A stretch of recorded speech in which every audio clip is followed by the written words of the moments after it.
Kethevane Gorjestani from our International Affairs Desk is with me here on set. Kethevane, it's a fast-moving story, this, isn't it? I mean, tell us what the latest appears to be. Well, we saw in that report that the United States had carried out a lot of strikes. Well, the Iranians, over the past few hours now, have been hitting and targeting several countries in the region. The IRGC announcing that they had targeted Jordan, Bahrain, Kuwait, and Oman.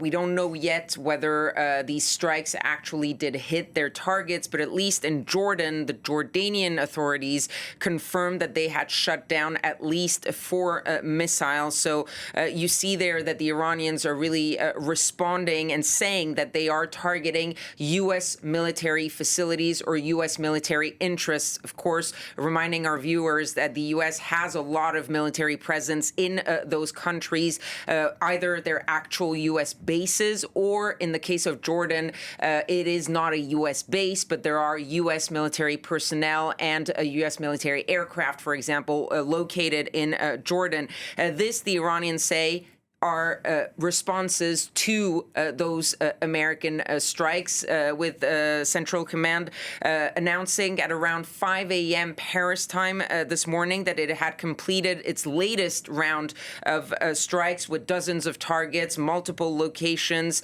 and everything from air defense system to radar sites in Iran being targeted. What was interesting, I thought, was that announcement by Central Command that ended on the Strait of Hormuz and how vital it was, adding those words, Iran does not control it. That is, of course, the comment from the United States, given what is happening right now.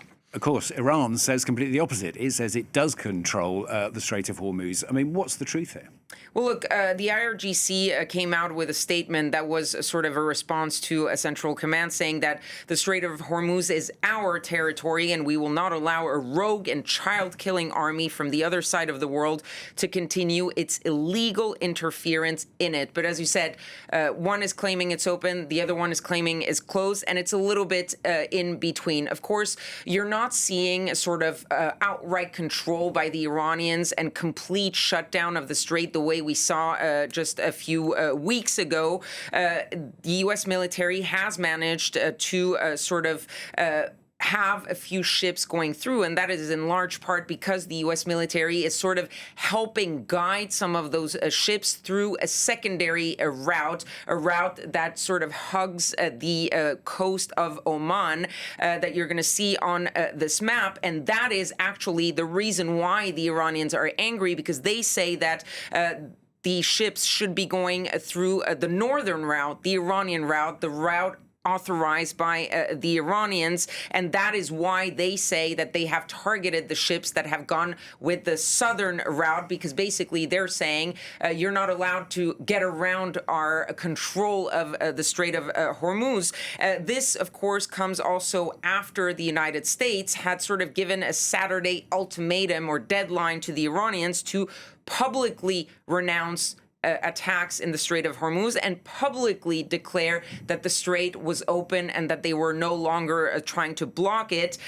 The Americans are saying that some ships are getting through. They said about 100 in the past week. That's, of course, yes, some ships, but definitely not what we used to see, which was more than 100 per day. So we're definitely not there yet. The problem with the situation is what we've been talking about for weeks and weeks, which is that you can have the Americans say it's open, the Iranians say it's closed. The question is, how confident do the ship owners and the insurers feel that they can get through either without getting stuck or without getting a shot at? And the longer this uncertainty lasts, the more these ships are going to feel like they're not willing to take that risk.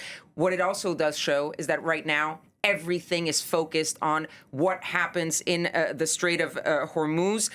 This uncertainty, if it lasts, again, going back to some things we were talking about a few weeks ago, which is what does that do to the world economy? And what does it do as well to any talks of any ceasefire, Kethevane? I mean, ceasefire, is it just, if you'll pardon the pun, dead in the water? It's absolutely right now dead in the water, and there is really no ceasefire to talk about. That doesn't mean that diplomatic efforts or talks are not maybe surviving a little bit. The fact is that both sides are saying this memorandum of understanding is done. Donald Trump said it in those words. The MOU is over. Talks are a waste of time. Mohammed Bagher Halibaf, who is the key negotiator for the Iranians, the president of the parliament, he said the era of one-sided deals is over. The problem is that we're almost halfway into the 60-day period that was written in the memorandum of understanding.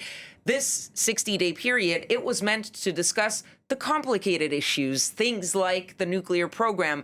We're absolutely not there because, as I was saying, the whole focus right now is on are we opening or closing the Strait of Hormuz, and are we shooting at each other over the Strait of Hormuz? The issue now is that both sides seem to be stuck in sort of the strategies that they thought were going to work in their favor. Donald Trump, he tried the military option, didn't exactly give him the results he was hoping for. He tried the diplomatic route. There again, not exactly the results he was hoping for. So now it seems he's going back to the military option. The Iranians trying to play the clock by saying they're willing to negotiate, but also using the strait as a leverage, except they also don't have the military power to completely block that strait and use it as much as they could. There are also divisions within the American camp and the Iranian camps, those who want to, quote unquote, get the job done, continue the war, and those who are hoping to find a diplomatic solution to the situation. So we're sort of back to square one with the United States seeing that military force alone is not exactly getting them where they want, seeing that the Iranians are holding on much longer than they thought initially. And the Iranian strategy also sort of working in a way, but also showing that in the long run, they can't sustain back-to-back-to-back American strikes.